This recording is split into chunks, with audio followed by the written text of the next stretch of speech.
আজ আমরা চলেছি শরৎচন্দ্রের স্মৃতিবিজড়িত গ্রাম দেউলটি এবং রূপনারায়ণের তীর আশপাশের জায়গা দেখব। বন্ধুরা, সাথে তোমরা থেকো, এই অনুরোধ রইল।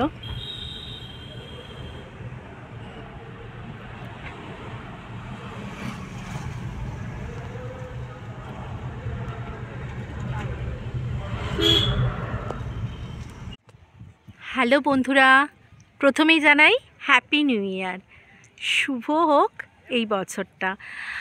আর আজকেই আমরা বছরের প্রথম দিনে বেরিয়ে পড়েছি একদম সামনে দেউলটি, শরৎচন্দ্রের কথাশিল্পী, জনদরদী কথাশিল্পী শরৎচন্দ্র চট্টোপাধ্যায়ের স্মৃতিবিজড়িত গ্রাম দেউলটি আমরা দেখব আজকে। আর আরও দেখব আশপাশে কিছু অংশ, আর দেখব রূপনারায়ণের পাড়। তো সাথে থেকো বন্ধুরা, এটাই আমি আশা করছি তোমরা সাথে থাকবে।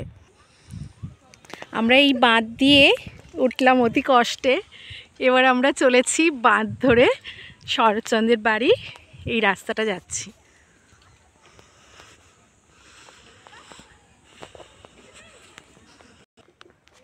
একটা গাছ দেখো, কত ঝুরি নেমেছে, অনেক পুরনো গাছ।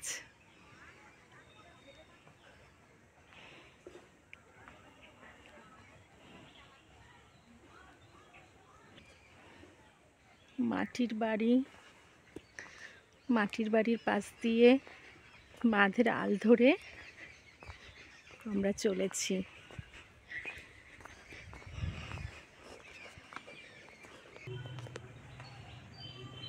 দেখো কেমন ছায়া শীতল জায়গা, দুপাশে গাছ, কলা গাছ, বড় বড় গাছ, পাশে পুকুর, ডোবা মতো আছে, খাল টাইপের।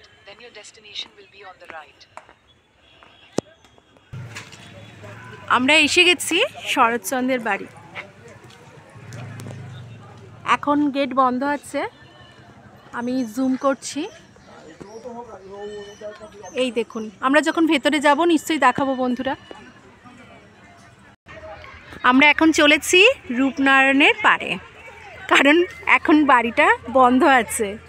আমরা দেখে এসেছিলাম 3টে খুলবে নেট সার্চ করে, বাট এখন কিন্তু জানছি 3:30। তো ততক্ষণ চলো আশপাশটাই ঘুরে দেখি, একটু এক্সপ্লোর করি। আমরা চলে এসেছি রূপনারায়ণের তীরে। দেখো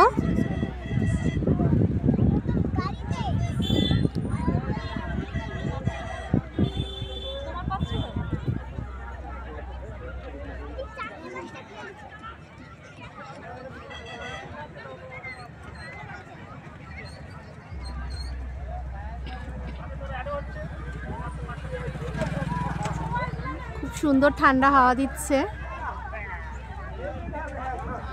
দারুণ পরিবেশ। একটু তো বেশি ভিড় হয়েছে, কিন্তু বেশ ভালো লাগছে। বন্ধুরা দেখো, নদীতে নৌকা, ওয়াও। আমি জুম করলাম।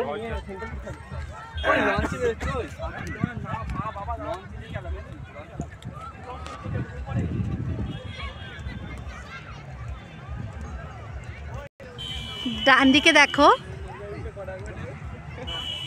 সর্ষে ক্ষেত, আর সামনে হচ্ছে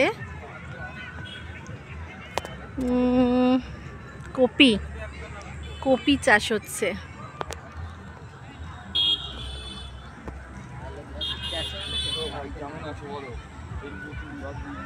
কপি চাষ হচ্ছে, তারপরেও আছে ক্ষেত।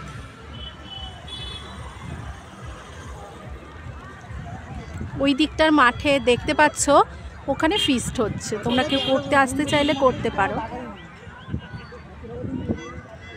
আবার এদিকে চলে এলাম।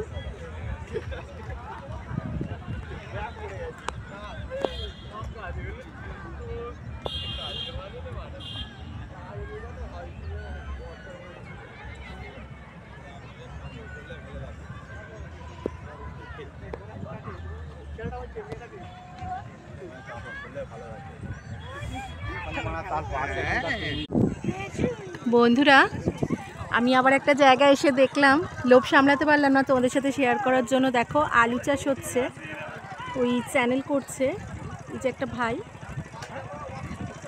আর দেখো শুধু চাষ আর চাষ, বেশ ভালো লাগছে জায়গাটা।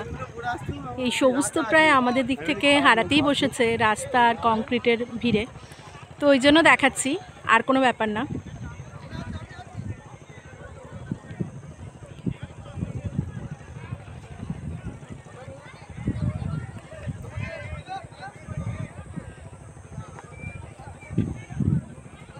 আবার চলে এলাম রূপনারায়ণের তীরে, মানে ওই পাড়েই আমি দাঁড়িয়ে আছি আলেতে। দেখো জল এখানে কীরকম।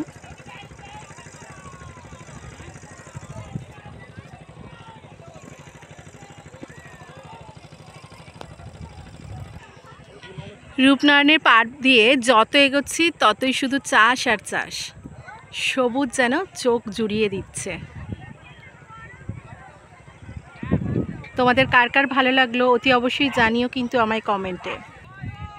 দেখো রূপনারায়ণে কয়েকটা নৌকো দেখা যাচ্ছে।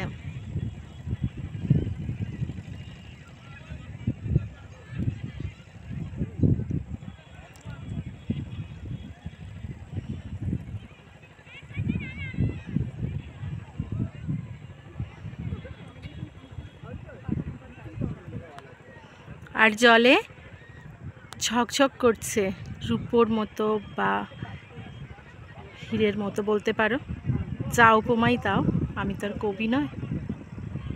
সূর্যের আলো দারুণ লাগছে এখানটা দেখতে।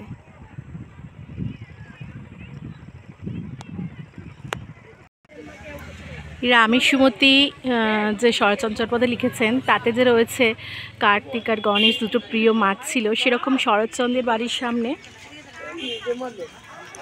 এটা ওনার পুকুর, এবং এখানেও ওনার প্রিয় বেশ কিছু মাছ ছিল। তো আমার মনে হলো তোমাদের একটু দেখিয়ে দিই।